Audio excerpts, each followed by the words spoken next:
Yes. What is your question? Ma'am, how many maps in sliders we have to make the PPT? It should Yeah. be how much in? It depends on your topic. What topic I'm going to, what topic I have given you on the top, what content are you writing? How much content are you writing? आप कितना उसमें बोलना चाह रहे हैं इस पे depend करता है नंबर ऑफ स्लाइड्स आपका. So you can either Okay, use ma'am. 2 to 3 slides, that is enough because you just have to explain. See, मैंने कहा ना आपको लिखने की जरूरत नहीं है स्लाइड में बहुत ज्यादा, so you are not Yes, going to ma'am. a lot. ठीक है, वहां पर आपको with images और pointers के थ्रू आपको explain करना है whatever you are going to explain. तो slides मेरे ख्याल से बहुत ज्यादा लगाने की जरूरत नहीं होगी आपको. मैक्स टू मैक्स 5 slides या 6 slide में आपका जो भी यहाँ पर presentation देना हो जाएगा. Okay, ma'am. Thank you, ma'am.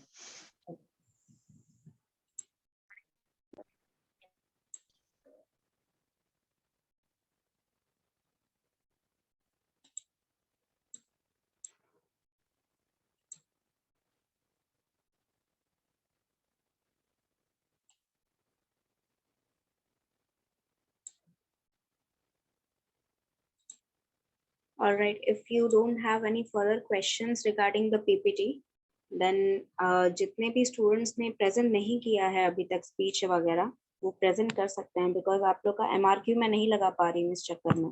A lot of students are not presenting. कुछ student एक बार present कर भी दिए हैं तो फिर वो next topic के लिए नहीं present कर रहे हैं. तो आपका एक month का हर एक month का लगता है MRQ, you know that, ठीक है. तो आपका MRQ लगाने के लिए I need to have all the data that you are presenting here. मेरे पास अभी तक बहुत कम स्टूडेंट्स के नाम है regarding obviously comparative to your attendance. आपका अटेंडेंस रहता है अप्रोक्सीमेटली 100 इन एवरी क्लास और यहाँ पर मेरे पास only in February if I'm talking about only 20 to 24, 25 students have presented their speech and stories. Rest of the students आप लोग प्रेजेंट नहीं करेंगे तो आपका MRQ नहीं लगेगा.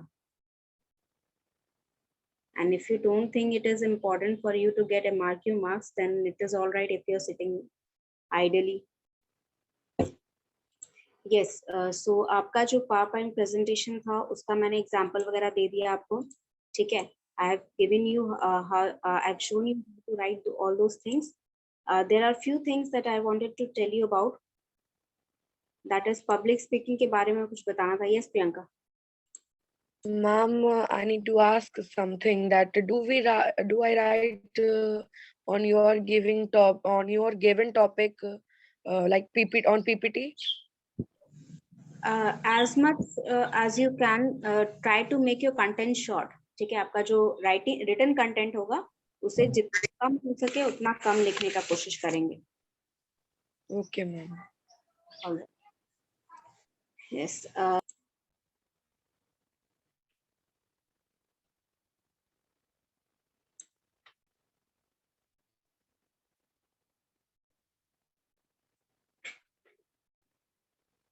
बच्चे मैंने कहा था इफ यू आर प्रिपेयर्ड ना, आपने कुछ भी प्रिपेयर किया है, स्टोरी प्रिपेयर की है, स्पीच प्रिपेयर किया, आप मेरे को एक बार बता दो, ठीक है. उसके बाद फिर ये ड्यूरेशन आपका रहता है बहुत ज्यादा ना. There are lot of students who did not get time to present. अब जो लोग ऑलरेडी प्रेजेंट कर चुके हैं, ठीक है, ये 25 स्टूडेंट्स या 24 स्टूडेंट्स जो हैं जो ऑलरेडी प्रेजेंट कर चुके हैं, उन लोग के लिए मेरे को नया टॉपिक तो समझाना ही पड़ेगा. अब आप लोग यहाँ पर एक दिन जब मैं पूरा दिन बर्बाद कर देती हूँ, पूरा क्लास बर्बाद कर देती हूँ आपको बता के कि जिसने प्रिपेयर किया है वो प्रेजेंट कर लो, उस दिन आप बोलते नहीं हो. उसके नेक्स्ट डे या पता नहीं 3-4 दिन बाद फिर प्रिपेयर करके लाते हैं, तब तक मैं नया टॉपिक शुरू कर देती हूँ. ऑब्वियसली यहाँ पर इस तरह का इशू होगा if you are not presenting on the time. जब मैं टाइम ड्यूरेशन दे रही हूँ, विद इन टाइम ड्यूरेशन आप यहाँ पर प्रेजेंट करने की कोशिश करें. नहीं हो रहा है, 1-2 दिन डिले हो रहा है, तो एटलीस्ट मुझे क्लास के अंदर बोलो ना कि हाँ मैम हमने प्रेजेंट करना है. मैं समझाना शुरू कर देती हूँ, उसके बाद फिर आप लास्ट में एकदम क्लास के एंड में बताते हैं कि मैम हमने प्रिपेयर करके लाया था, आपने बोला था तो हम नहीं बोल पाए. From the starting of the class, let me know that you are prepared to present something. जितना देर में मैं ये काम कर रही हूँ और सेटअप करती हूँ आपको शो करने के लिए, कुछ भी स्क्रीन शेयर करने के लिए, उतना देर में आप प्रेजेंट कर लेंगे and I can give you a review. आप यहाँ पर मुझे ही उल्टा बोल रहे हो कि मैम अब नहीं करना है क्या present. am I giving you what? Am I not telling you to present? कभी ऐसा बोला कि प्रेजेंट नहीं करना है? आपको प्रेजेंट करना है, let me know that you have prepared. ऐसे ही मुझे अचानक तो नहीं सपना आएगा कि आज ये बच्चा तैयारी करके आया है तो ये प्रेजेंट करेगा। The moment you enter the class, let me know, ma'am, I have prepared something, I want to present it. आप यहाँ पर चुपचाप बैठे रहेंगे तो मेरे पास पढ़ाने के लिए बहुत सारी चीजें हैं। I can give you 100 of things to learn, but आप यहाँ पर एक्ट नहीं करेंगे टाइम पर तो फिर ऑब्वियस सी बात है आपके लिए लेकर मैं बैठी नहीं रहूंगी इस टाइम ड्यूरेशन में। अगर आपको प्रेजेंट करना है, let me know within 5 minutes that you enter in the class. Yes, तो आपका यहाँ पर if anyone wants to present, just raise your hand. Otherwise, I'm just going to move ahead and start the new topic.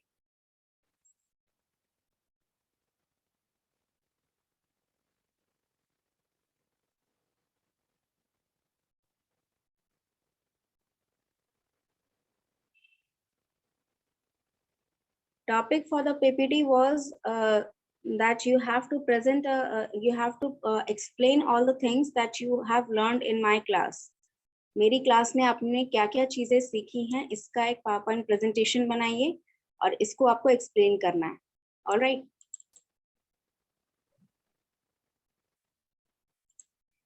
okay, so there are few things that I wanted to tell you about and let me discuss ma'am those. Yes, ma'am अगर कुछ अपना topics है तो उसको हम कर सकते हैं तो पीपीटी में। अपना टॉपिक से बाद में कर लेना, अभी इस टॉपिक पे बनाइए पहले, उसके बाद फिर अपने टॉपिक से कर लीजिएगा। Okay ma'am. Yes, anyone else, किसी को और कोई डाउट? ऑलराइट, नहीं डाउट है तो let me share something with you. There are few things that I wanted to teach you. यहाँ पर क्योंकि बैच 2 की क्लासेस मेरे साथ बहुत डिले से स्टार्ट हुई है, तो कुछ चीजें जो मैंने बैच 1 में भी स्पेसिफिकली दिखा कर नहीं पढ़ाई थी, मैंने उनको बोल के बताया बहुत सारी चीजें, तो यहाँ पर उनका भी एक तरह से रिविजन हो जाएगा। एंड बैच 1 का एंड बैच 2 बहुत सारी चीजें जो हैं अभी तक उन्होंने सीखी नहीं है तो वो पता चल जाएंगी उन्हें। So I am speaking about public speaking. ठीक है, स्पीच प्रिपरेशन का मैंने डेफिनेशन पूछा था आपसे एक बार क्लास में, batch 1 student. Can you still define public speech preparation? Can you still define speech preparation for me? Raise your hand if you know the answer.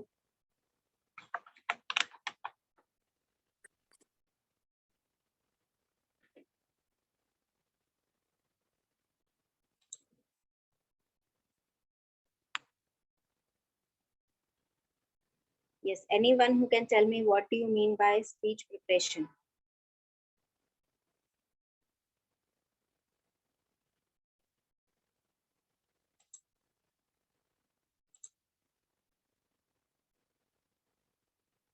Nobody is raising their hand. किसी को पता नहीं है या कोई बोलना नहीं चाहता?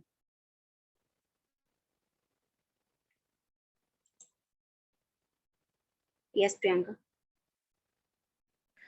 Ma'am, speech preparation is a kind of presentation that we want to convey to our speaker or audience, and it should be clear that what we want to share or build a new idea to the speaker. That's it, ma'am. I know. Yes, the speech preparation is yes, Priya. Ma'am, speech preparation is the collection of words that we can explain about the topic. Okay. Ma'am, that much I know.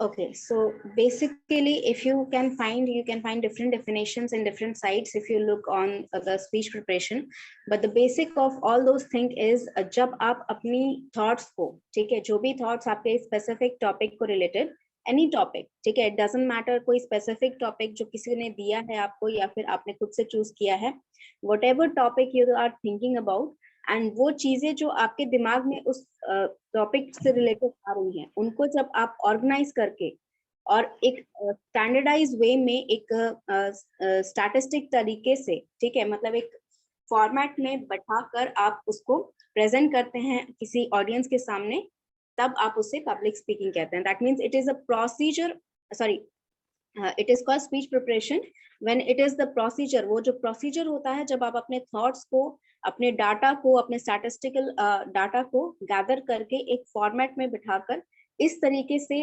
मतलब उसे format करते हैं, इस तरीके से उसे बनाते हैं कि आपकी जो ऑडियंस है वो आपको अच्छी तरह समझ जाए जो चीजें आप कहना चाहते हैं। अंडरस्टूड?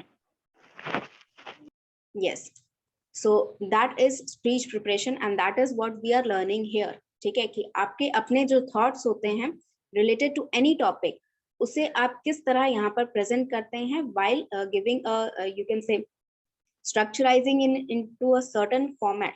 ठीक है, एक certain format में उसे स्ट्रक्चराइज करके आपको प्रेजेंट करना होता है ताकि आपकी जो ऑडियंस है वो आपकी बातें समझ जाए बहुत अच्छे से। ठीक है, ऐसा नहीं हो कि आपका कुछ यहाँ पर अधूरी बात रह जाए।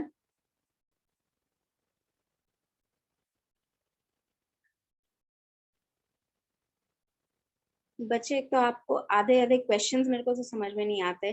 टॉपिक आपका पीपीटी का अगर आप पूछ रहे हैं तो पीपीटी आपको बनानी थी टॉपिक पे कि आपने इस क्लास में मेरे से क्या क्या सीखा है, what all things that have you learned in the speech preparation classes. ठीक है, अगर कुछ और पूछ रहे हो तो थोड़ा डिटेल में यहाँ पर लिखो क्या पूछना चाह रहे हो। I am not able to understand your question. Yes, so speech आपने तो अभी मैम टॉपिक बताया था। अब बच्चे यहाँ पर आधे बच्चे ना कान आधा करके सुनते हैं, that is in every class this is happening. कहाँ ये लोग ऑन करके चले जाते हैं, एक पैराग्राफ समझाती हूँ, एक चीज समझाती हूँ, उसके बाद भी वही सेम क्वेश्चन जो मैंने 2 मिनट पहले समझाया है वो फिर से वो क्वेश्चन आता है चैट बॉक्स में। एक ना एक आता है हर क्लास में। थोड़ा मैम ध्यान, थोड़ा हिंट दीजिए ना मैम, बनाना कैसे है मैम पीपीटी? पीपीटी बनाना कैसे है? Yes ma'am. बच्चे, पीपीटी बनाना कैसे है ये मैंने लास्ट क्लास ही समझाया था और Yes. लास्ट इसमें यही समझा रही हूँ मैं। आप एक काम करिए, आप लास्ट क्लासेस की जो वीडियोस हैं उसे देखिए, नहीं मिल रहा है तो मुझे एक बार मैसेज करिएगा, मैं लिंक शेयर कर दूंगी आपके साथ। ठीक है, क्योंकि यहाँ पर मैं फिर वो समझाने जाऊंगी तो फिर पूरी क्लास उसी में चली जाएगी।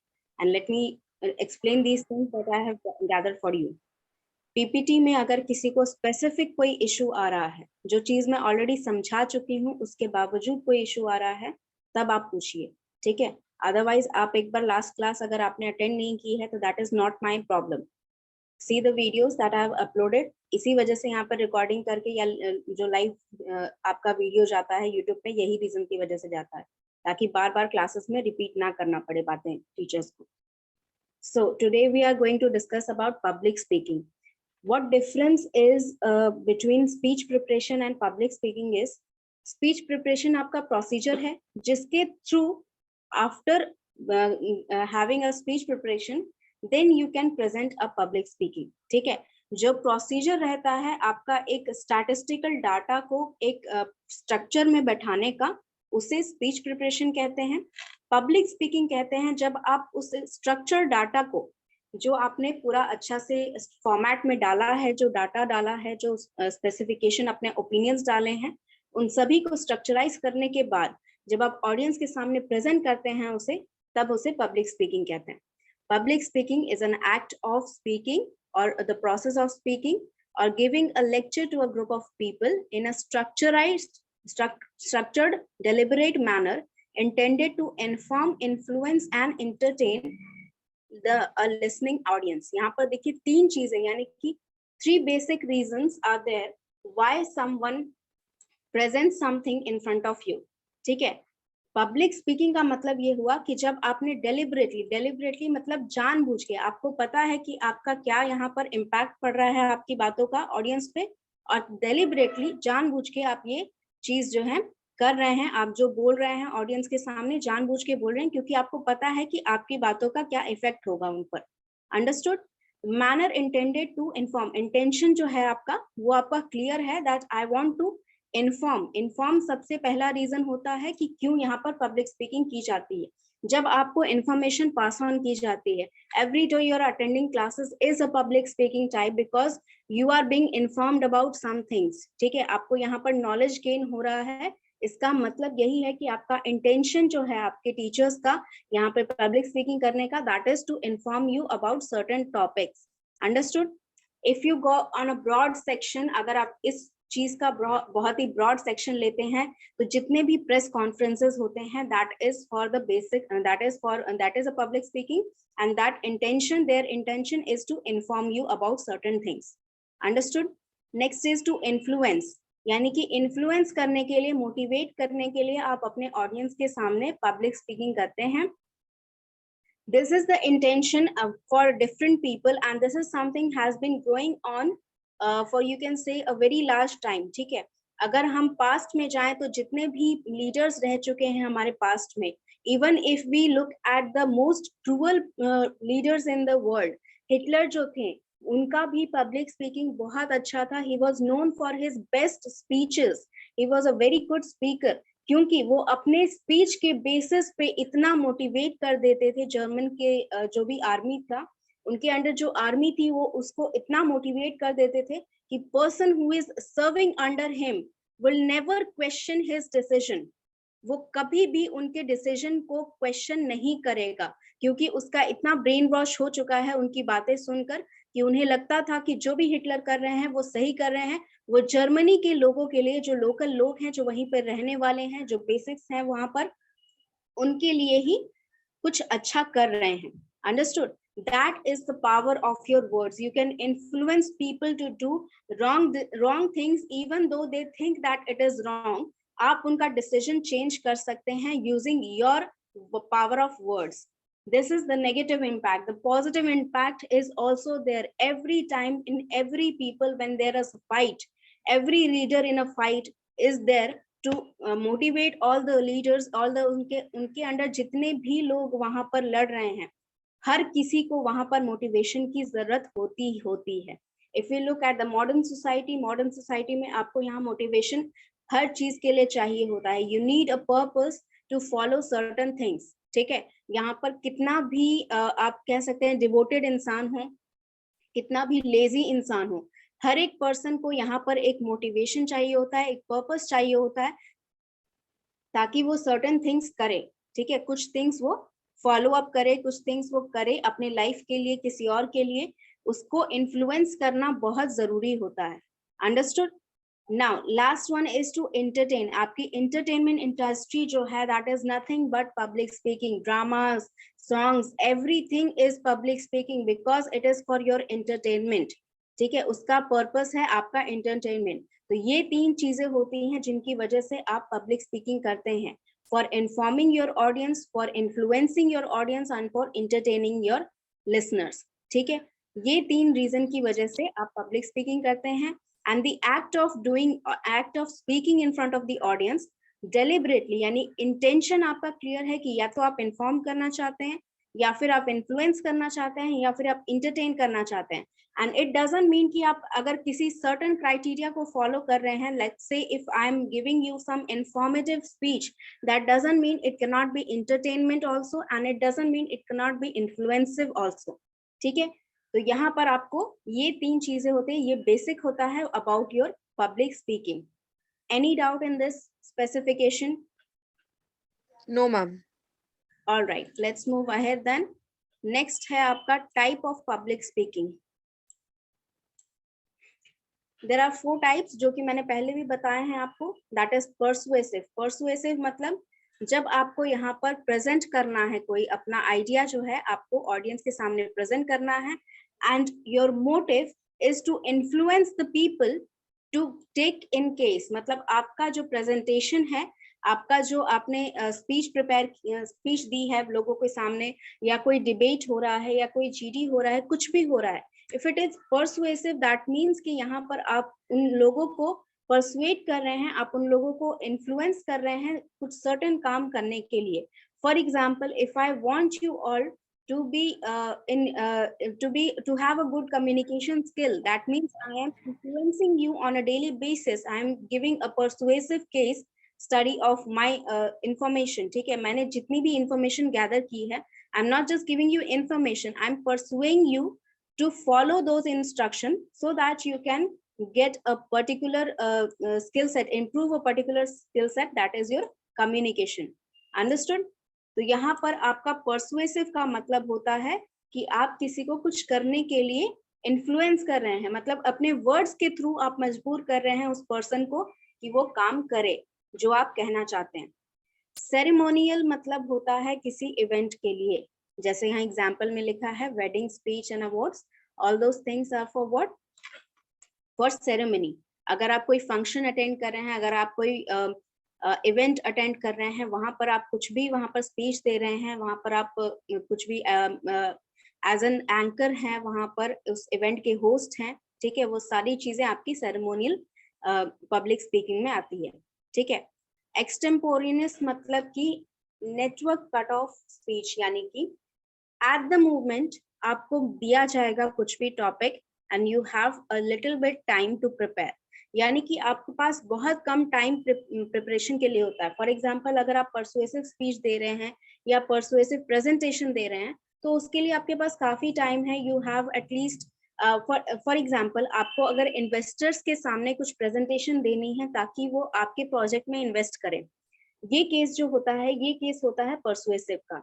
So you have more than enough time, आपके पास जितना, जब आपका प्रोडक्ट या जो भी प्रोजेक्ट है उसका काम चल रहा है या उसका काम कराने के लिए, काम स्टार्ट कराने के लिए भी आपको अगर इन्वेस्टर्स की जरूरत है, तो आप वहां पर जो प्रेजेंटेशन देंगे उसमें टाइम ड्यूरेशन होगा, टाइम लिमिटेशन होगा, लेकिन इतना कम नहीं कि आपको तुरंत देना पड़े। You will prepare it for 1 month, 2 month, 3 months, आप आराम से लेंगे, रिसर्च करेंगे कि आपका जो प्रोजेक्ट है उसके क्या क्या एडवांटेजेस हैं, उसका मार्केट में क्या एडवांटेज रहेगा, उसका क्या वैल्यू रहेगा, ये सारी चीज prediction with the statistical data आप एक प्रेजेंटेशन प्रिपेयर करेंगे एंड तब इन्वेस्टर के सामने प्रेजेंट करेंगे।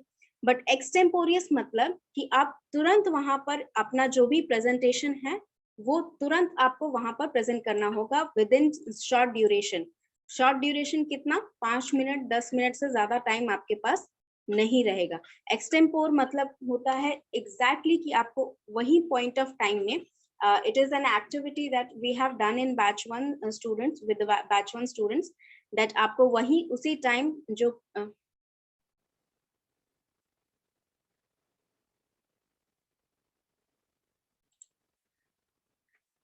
कट ऑफ कफ का मतलब होता है कि आपके पास बहुत ज्यादा टाइम नहीं है किसी चीज को काम करने का, ठीक है। जब आप बहुत शॉर्ट ड्यूरेशन में कोई भी काम करते हैं, then you are refer to as cut off cuff, मतलब आपके पास जो ड्यूरेशन था वो कट कर दिया गया है और उस ड्यूरेशन में, जितना ड्यूरेशन आपको दिया गया है उसमें आपको प्रिपेयर करके कुछ भी प्रेजेंट करना है। That means sometimes it happens, sometimes extempores जो होता है वो बहुत ही ज्यादा हेल्पफुल होता है, specially when you are working as in the managerial field, ठीक है। क्योंकि बहुत सारे ड्यूरेशन में ऐसा होता है, लेट्स से कि आपका जो प्रोजेक्ट है उसका जो डेवलपमेंट चल रहा है, आप एक ऐप बना रहे हैं, ठीक है, आपकी कंपनी एक ऐप बना रही है। ऑब्वियसली ऐप पे आप तो काम नहीं कर रहे हैं, ऐप पे आईटी वाले स्टूडेंट्स काम कर रहे हैं या आईटी वाले जो पर्सन है वो काम कर रहे हैं। What is your work? Your work is to present their work. उनका जो काम है, आपका काम है कि आप उनके काम को इन्वेस्टर्स के सामने इस तरह रखें कि इन्वेस्टर्स को ये बिलीव हो कि आपके जो वर्कर्स हैं या फिर आपका जो कंपनी है, they can deliver that product within time duration with minimum amount of profit with the initiation and an मतलब उसका पूरा ग्राफ आपको बताना है कि कितना प्रेजेंटेशन, कितना प्रॉफिट आप उस प्रोडक्ट से, कितना प्रॉफिट आप उस ऐप से उनको दे सकते हैं। अंडरस्टूड? तो एक्सटेम्पोर कब काम आता है? फॉर एग्जाम्पल अगर जिसने प्रेजेंटेशन पूरा तैयार किया है वो पर्सन किसी वजह से प्रेजेंटेशन नहीं डिलीवर कर पाया, then the other person from his team, ठीक है, उस टीम का जो भी पर्सन रहेगा वो सारे के सारे रिस्पॉन्सिबल हैं कि वहां पर आपको प्रेजेंटेशन अपहोल्ड करना पड़ेगा। That time extempore is very much useful. Extempore मतलब ये नहीं है कि आपने वहां पर प्रिपरेशन दिया या आपको टॉपिक तुरंत दिया गया, नहीं, आप जानते हैं इस टॉपिक के बारे में, लेकिन बस आपने प्रिपरेशन नहीं किया है या फिर आपने एक तरह से आप मेंटली प्रिपेयर नहीं थे कि वहां पर आपको प्रेजेंटेशन देना पड़ेगा, बट बिकॉज आपका जो मेंबर है, टीम मेंबर है, वो वहां प्रेजेंट नहीं है प्रेजेंटेशन देने के लिए, या किसी लास्ट मोमेंट इमरजेंसी की वजह से उसे वो नहीं कर पा रहा है प्रेजेंटेशन, तो उस वजह से आपको वहां पर प्रेजेंट करना होगा। अंडरस्टूड? तो यहाँ पर एक्सटेम्पोर बहुत ही ज्यादा काम आता है for unexpected events, this issue is something जो हर फील्ड में जरूरत नहीं होती है, ठीक है। ये जो प्रोग्रेशन है ये हर चीज में, हर फील्ड में जरूरत नहीं होती है, लेकिन स्पेसिफिकली मैनेजमेंट के लिए ये जो चीज होती है ये बहुत जरूरी होती है, ठीक है। क्योंकि बाकी का जो काम है वो आप डिले भी कर सकते हैं, क्लाइंट से टाइम भी मांग सकते हैं कि मान लीजिए कि आपका ऐप में बग्स हैं, तो उसको क्लियर करने के लिए आप जो इन्वेस्टर्स हैं उनको बोल सकते हैं कि वी हैव सम टाइम और we need some time for clearing out the bugs. But आपका प्रेजेंटेशन जो होगा ना वो कभी भी किसी भी टाइम पे आपको बोला जा सकता है देने के लिए।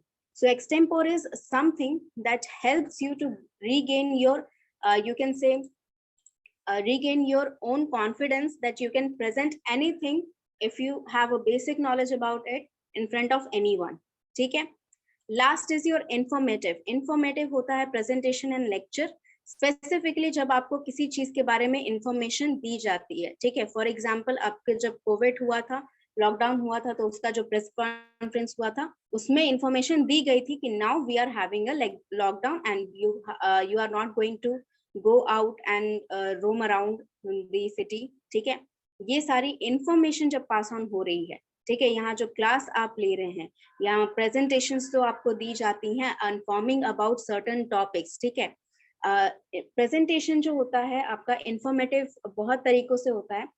For example if you are presenting, let's say आपका अगर फाइनल ईयर में कोई कंपनी आएगा, every company that comes into recruitment, अगर वो बहुत अच्छी कंपनी है तो रिक्रूटमेंट से पहले आपका एक वर्कशॉप एक तरीके का होता है जिसमें वो बताते हैं कि उनका वर्क एनवायरनमेंट कैसा है, ठीक है। वो जितनी अच्छी कंपनी रहेगी उतना अच्छा वो प्रेजेंटेशन देगी।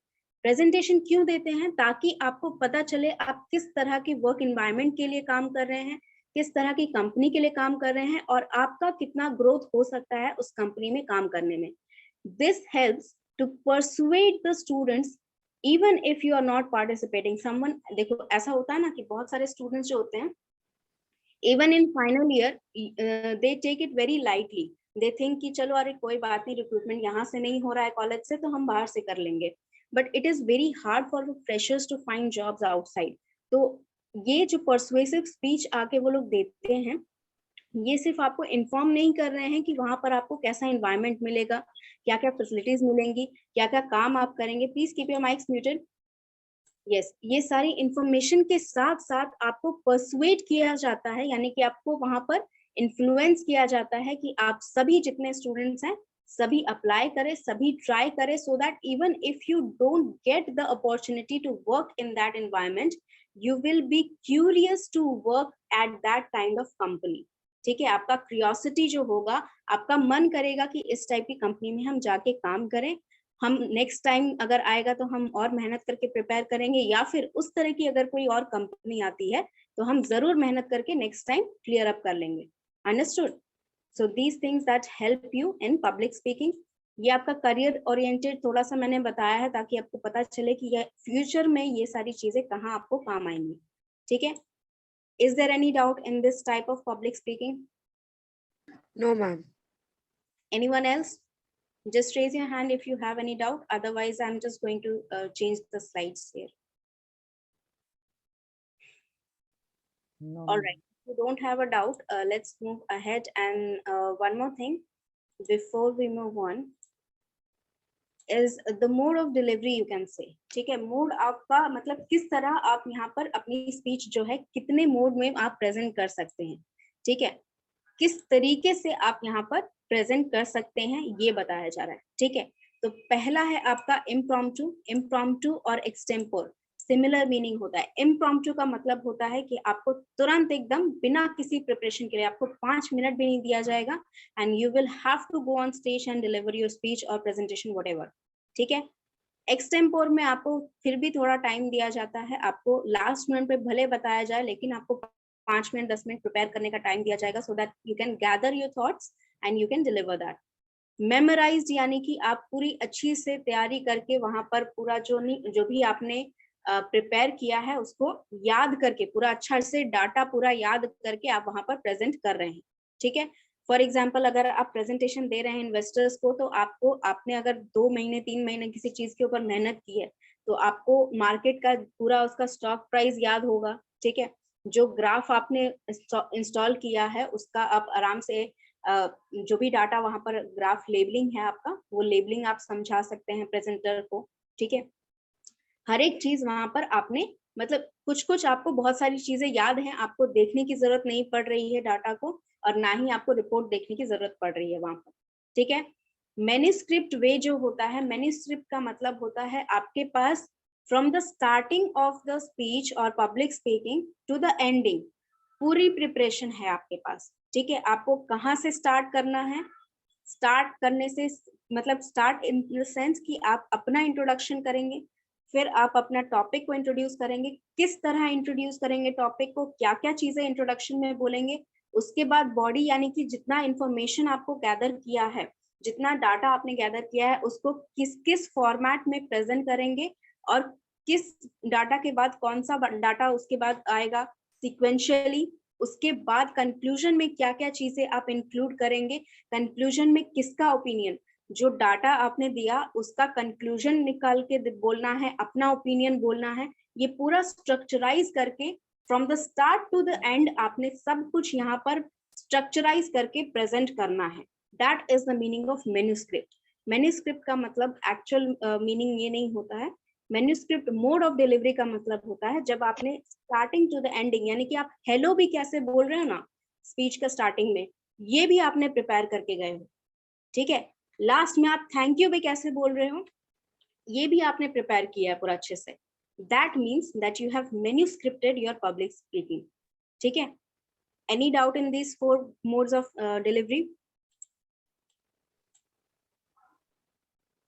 किसी को कोई doubt in 4? No, ma'am. All right, then ma'am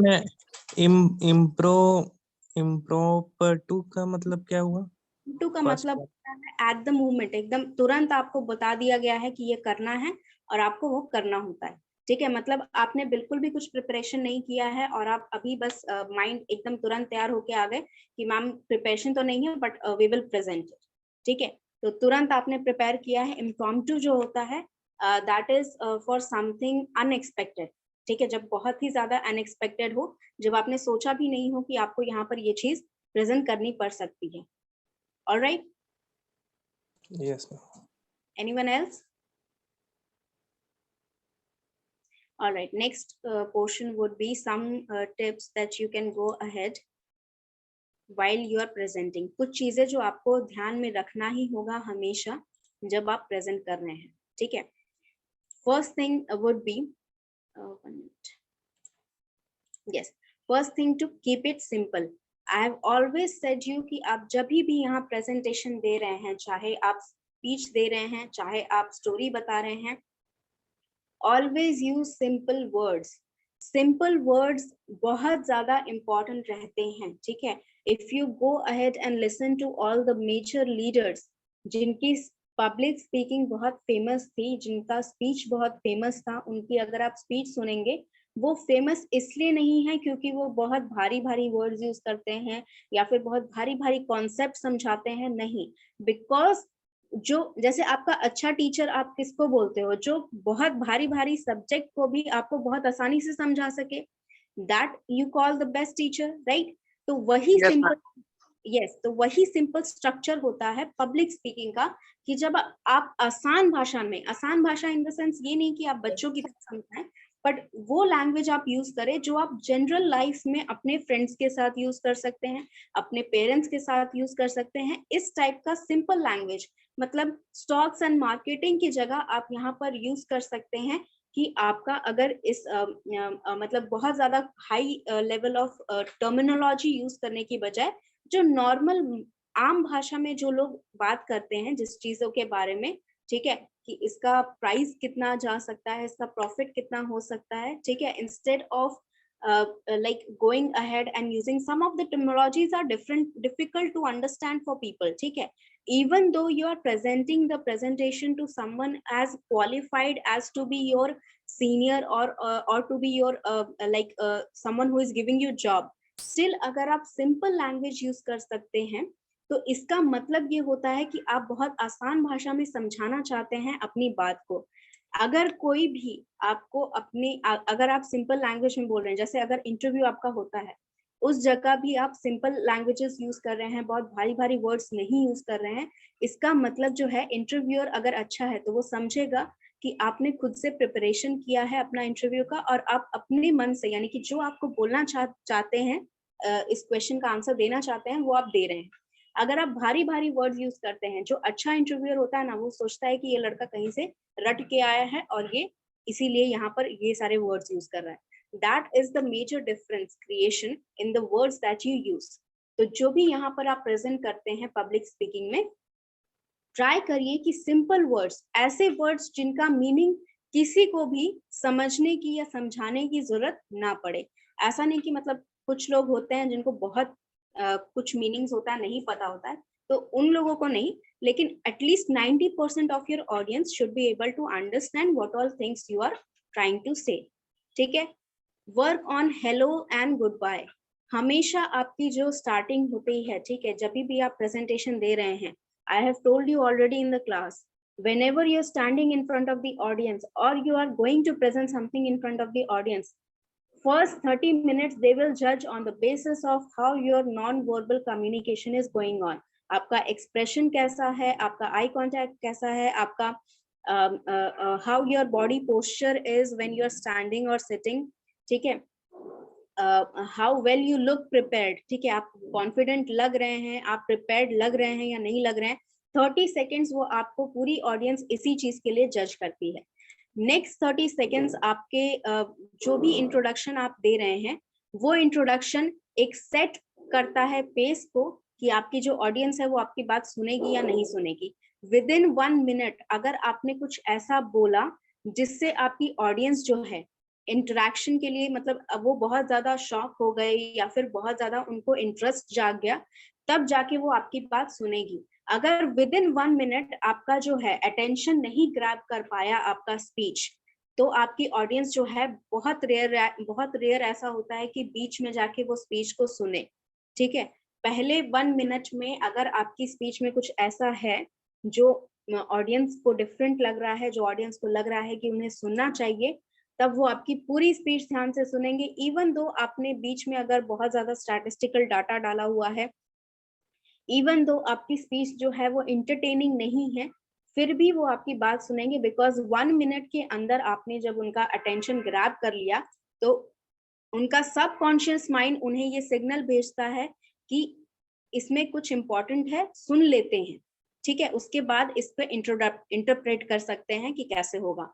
good boys क्यों जरूरी है? गुड बायज इसलिए जरूरी है क्योंकि अगर आपने कंक्लूजन बहुत अच्छा डाला है, अगर आपके कंक्लूजन में आपका जो ओपिनियन है वो बहुत अच्छा है, तो आपकी जो ऑडियंस है वो आपका स्पीच खत्म होने के बाद भी ऐसा हो सकता है कि 4-5 दिन बाद उन्हें ये टॉपिक याद आएगा, तो उनको वो चीजें याद आएंगी जो आपने इम्पोर्टेंट कही हैं। अगर आपका गुड वॉइस अच्छा है, अगर आपने अच्छी तरह से उन्हें थैंक यू बोला है, एंडिंग आपने अगर स्पीच की, जो भी आप स्पीच दे रहे हैं या प्रेजेंटेशन दे रहे हैं, उसका कंक्लूडिंग पार्ट अगर आपने बहुत अच्छा बोला है, तो ये आपके ऑडियंस को सोचने पे मजबूर कर देता है कि आपने जो टॉपिक प्रेजेंट किया है, आपने जो फैक्ट्स प्रेजेंट किए हैं, उनके बारे में हम जरा सोचें और उसके बाद वहां पर प्रेजेंट करें। ठीक है, सोचते हैं कि क्या इसने कहा था, इस स्टूडेंट ने कुछ ऐसा कहा था, इसको एक बार सोच के देखते हैं कि क्या होगा अगर हम ऐसा करते हैं। Understood? Next is use true stories to connect. I have always told you from the starting, every time whenever you are presenting any topic, जरूरी नहीं है कि वो टॉपिक कुछ ऐसा होना चाहिए जो आपकी लाइफ में हुआ ही हो, आपकी लाइफ से हो या रियल स्टोरीज किसी और की हो सकती है, हो सकता है कि किसी फेमस पर्सनालिटी की रियल स्टोरी हो, ठीक है, हो सकता है कि किसी सक्सेसफुल किसी की सक्सेस स्टोरी हो सकती है। ठीक है, इन सभी चीजों के ऊपर आपको ध्यान रखना है कि whenever you are presenting, आप कुछ ऐसा बोले कि आपकी ऑडियंस को लगे कि रियल लाइफ प्रॉब्लम्स हैं ये, और रियल लाइफ इनका सोल्यूशन हो सकता है। क्योंकि कई बार होता है ना कि आप सोल्यूशन तो ऐसा देते हो जो सुनने में तो अच्छा लगता है बट प्रैक्टिकल नहीं है, मतलब लोग ऐसा सोचते हैं कि ऐसा रियल लाइफ में हम शायद नहीं कर सकते हैं, वो आपको इसीलिए रियल लाइफ एग्जाम्पल देने होते हैं ताकि आप लोगों को बता सको कि आप जो यहाँ पर बता रहे हो ये आराम से रियल लाइफ में किया जा सकता है।